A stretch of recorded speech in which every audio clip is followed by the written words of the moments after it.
እንዴት ናችሁ አሚኮ ልጆች? ሰላም ናችሁ? ሳምንታችሁ እንዴት አለፈ? ዛሬ ደግሞ አንድ ተረት ይዤላችሁ ቀርባለሁ። ተረቱን ማቀርብላችሁ መንገሻ አዲስ ነኝ። ተከታተሉ። ዛሬ ለናንተ ለአሚኮ ልጆች የማቀርበው ተረት ምክር የማትሰማዋ አይጥ የሚል ተረት ነው። ከዕለታት አንድ ቀን አንዲት ድመት አንዲት ትንሽ አይጥ ወደ ቤት ስትገባ አየች። በዚህ ጊዜ ድመቷ አይጧን ለመያዝና ለመብላት ጎምጅታ ቀስ እያለች መምጣት ጀመረች። አይጧም ደንግጣ ወደ ጉድጓዷ ሩጣ ገባች። ድመቷ ደግሞ ልትበላት ስለፈለገች አይጧ ወደ ገባችበት ጉድጓድ ጠጋ ብላ ወደ እሷ እንድትመጣ ታታልላት ጀመር። ከዚያም እንዴት ትንሽና ቆንጆዬ ነሽ፣ ነይ እኔ ጋር እንጫወት እያለች ወደ እሷ እንድትመጣ ማግባባት ጀመረች። የትንሿ አይጥ እናት የድመቷን ንግግር ስትሰማ ዘዴዋ ስለገባት ልጇን እንዲህ ስትል አስጠነቀቀቻት።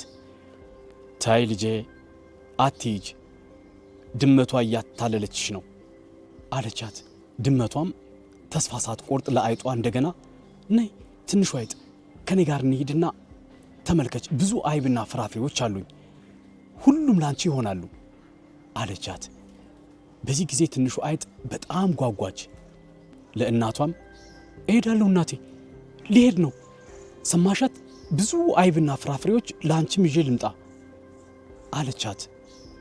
እናትም ታይ ልጄ፣ ለመሄድ በፍጹም እንዳታስቢ፣ የምንሽን መስማት አለብሽ። ድመት ለኛ ጠላታችን ናት፣ እናም እያታለለችሽ ነው አለቻት። እንደገና ድመቷ ግን እንደገና ማታለሏን ቀጠለች። ነይ ጣፋጭ ኬክና ብዙ ተጨማሪ ነገሮችን እሰጥሻለሁ አለቻት። ትንሿ አይጥም ኧረ እናቴ መሄድ ፈልጋለሁ፣ እባክሽን እለምንሻለሁ አለቻት።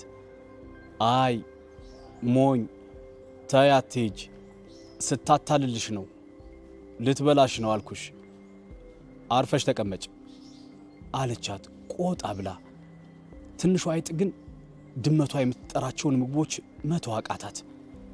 እናቴ ምንም አታደርገኝም፣ ሄጄ ትንሽ ለመቅመስ ፈልጋለሁ ብላ እናቷ እንዳታስቆማት በፍጥነት ከጉድጓድ ወጥታ ወደ ድመቷ ሄደች። ወዲያው ትንሿ አይጥ ጩኸቷን ታቀልጠው ጀመር። እናቴ እርጅኝ፣ ድመቷ ልትበላኝ ነው እያለች ጮኸች። እናት አይጥ ግን ልጇን ማዳን ሳትችል ቀረች። ትንሿ አይጥም በድመት ተበላች። ተረቴን መልሱ፣ አፌን በዳቦ አብዙ።